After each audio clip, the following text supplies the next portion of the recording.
twandikire kuri WhatsApp nawe utunge nk'abandi uhindurirwe ubuzima. Twandikire kuri WhatsApp nawe utunge nk'abandi uhindurirwe ubuzima.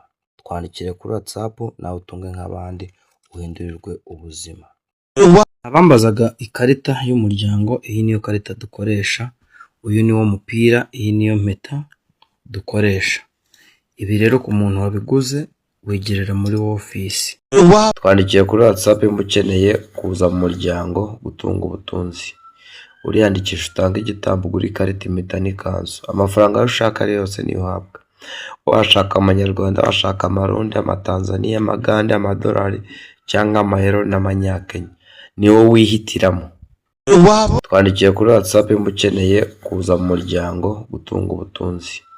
Uriyandikisha utanga igitambo ugura ikarita, impeta n'ikanzu. Amafaranga ushaka yose niyo uhabwa. Washaka amanyarwanda, washaka amarundi, amatanzania, amagande, amadolari cyangwa amahero n'amanyakenya, ni wowe wihitiramo. Ukeneye amadolari urayahabwa kandi uhabwa ayo ushaka. Mu gihe waba ukeneye amafaranga y'u Rwanda cyangwa amafaranga, nabwo urapakirirwa ayo ushaka. Twakiriye umunyamuryango muri office yakoze byose bisabwa, yaguze ikarita y'umuryango ngiyi, atanga igitambo, agura ikanzu, yakoze byose, yaje kwakira. Muri office haza umuntu washoje ibintu byose, ubuje gukora iki, ubuje kwakira ubutunzi gusa. Nta wundi muntu uza muri office keretse uwaje kwakira yarakoze byose. Nta migenzi ikorerwa muri office, haza uwuje kwakira no gutunga ubutunzi gusa. So nawe kora ibisabwa utunge nk'abandi bose. Waba warazengurutse amahanga wifuza bikanga, nyamuneka bene data ntago mukeneye kujya ahandi hantu ngo babahende. Mugane umuvuzi gakondo uvura bigakunda, avura inyatsi, ababuza abagabo, ingo zidasobanutse, ukunda nta gukunda, muze abahuze. Business byaranze, muze abigorore.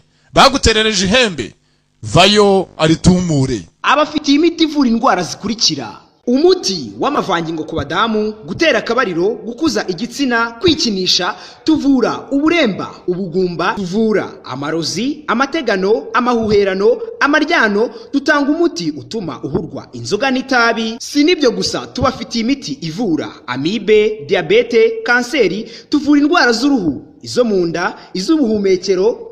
Akarusho ku gitsina gore tubafitiye umuti wo guca imyeyo, umuti w'ubucuruzi, umuti w'urukundo, umuti ugaruye ibyibwe, dutanga uruhereko, umuti wo gutera akabariro ku bagabo, tubafitiye umuti ukuza igitsina, dutanga umuti ugahurwa kwikinisha, tubafitiye umuti utuma uhurwa itabi n'inzoga, tubafitiye umuti usiga ku gitsina kikaba kinini. Twatanze promosiyo ku mafaranga ibihumbi 5 gisuzumiro ugacyura n'umuti.